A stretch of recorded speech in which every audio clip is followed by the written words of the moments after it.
Welcome back to NBA Cinema. So we have to talk about the San Antonio Spurs a little bit, and I'm a big fan of Stephon Castle.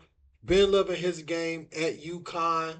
Came in as a freshman, played really high level basketball, point of attack defender, outside shot improving, can get anywhere he wants on the court, and is very confident. You can tell the way Hurley coaches all of his guys that they come in ready to produce and help at any level that they are at, whatever capacity that may be for the team. Um, but you add them to Popovich's system. You bring in Chris Paul, to kind of stabilize things. I was happy to see Chris Paul get in Victor's face the other day, telling him to roll, don't settle so much. And I think a few possessions later, he catches a lob at the rim and finishes. So, um, we're gonna listen to what Austin Rivers had to say. He feels like this core is intact to win, a championship in the next 5 years. So let's check it out. So the Spurs have it figured out. They have the blueprint to, you know, they know how to build around a superstar. They know how to compete for championships and build a championship team starting with that centerpiece. All right. We saw it with David Robinson. They surrounded him with vets, great players. They were competitive, but they weren't quite it. They needed that extra piece. So what they do, they get the greatest power forward of all time. And they immediately surround him with savvy professionals. David Robinson, Avery Johnson, Mario Ellie, Sean Elliott. And what they do, they go win a championship. The problem with that team was the longevity of the team. A lot of them were older in the tail end of their career, so a lot of these guys retire, trade, whatever. What do? They do it again. They surround Tim Duncan with Hall of Famers. They draft Tony Parker and Ginobili, and they get a revolving door of very high intellect, smart, capable role players. Valued, solid pros, man. The Bellinellis, the Bruce Bowens, the Patty Mills, the Boris Diaws, the Gary Neals, the Splinters. The list goes on. And what do? They win championship after championship after championship after championship. That's what they do. They win championships. And then all these guys retire, and everybody doesn't really know the future of the Spurs. It's, people didn't really care to talk about it because they've done enough, right? Half the NBA right now is structured from that team.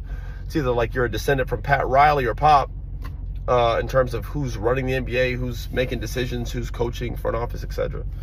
Most of it's from the Spurs. And what do?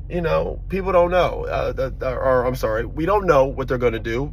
Popovich looks like he's going to retire, possibly. That's what the word is. We don't know. It looks like it. And then what happens? This freak of nature comes walking along, Victor.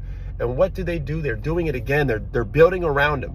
And we were all very skeptical and uncertain last year because what happened was Victor comes in. He's just as good as advertised. Some would even say better.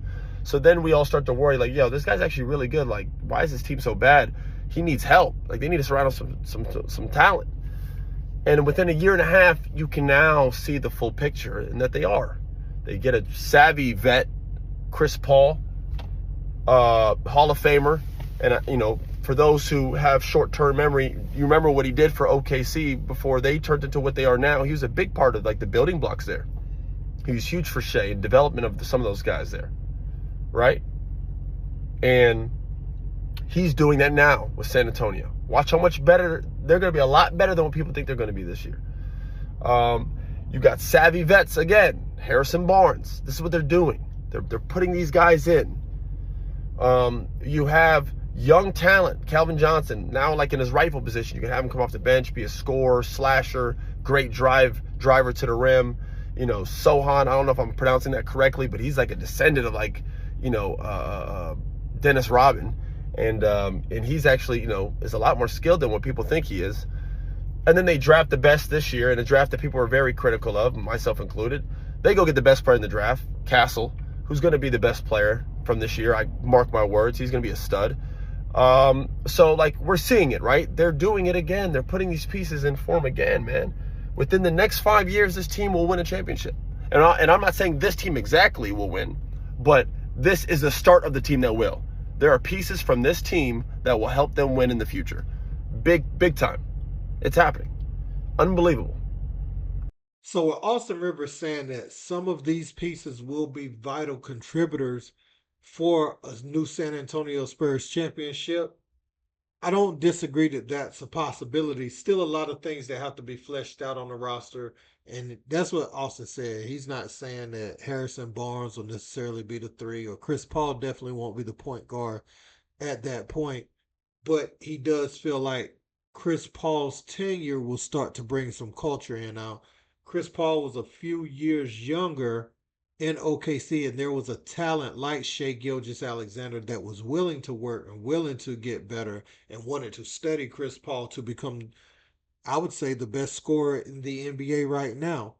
But it took, something like that for that to happen, right? Now he's with arguably the best talent in the NBA and Victor Wembanyama. Probably teach him not to drift so much and take so many threes.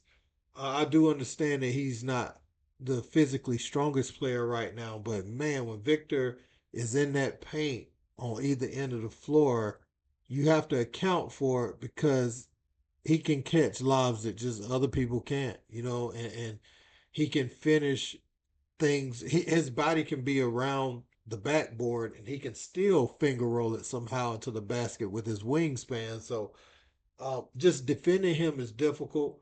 And I think Chris Paul's ability to penetrate will get them like a blueprint of the type of guard they should target next, if that makes sense. Chris Paul's synergy with Victor, seeing how that could go, will be what they start to seek in a lead guard next. That would directly influence that. And Stephon Castle will be able to learn because he wants to play point guard long term. So maybe that guy is Castle, and maybe he is the guy that just has to learn under Chris Paul. Um, I like what I've seen from Champagny. Um, I think what's my man name from Baylor? Jeremy Sohan. I think he goes back now to a wing/4 type of guy, and he's able to defend and be the hustle guy that he always should have been. I think now he's in a role that he can thrive in a little bit more instead of trying to make him a primary decision maker. You got Devin Vassell. I really like Keldon. Again, I've been watching Keldon since he was in ninth grade. He played for Team Loaded Virginia, and he was on the team with Rosser Bolton, who played at Gonzaga, and there was other players on the team. I want to say David McCormick that played at Kansas. All those guys played college basketball. I mean, high school basketball together on the AAU team. So I just say that to say I've been watching Kilden for a long time, and it's no secret that he's put in the work he's put in to get to where he got to. I'm a big Keldon Johnson guy, and I think he takes another step this year as well. But yeah, let me know what you guys think about Austin Rivers' comments in the comments. Don't forget to like, share, and subscribe. Till next time. Peace.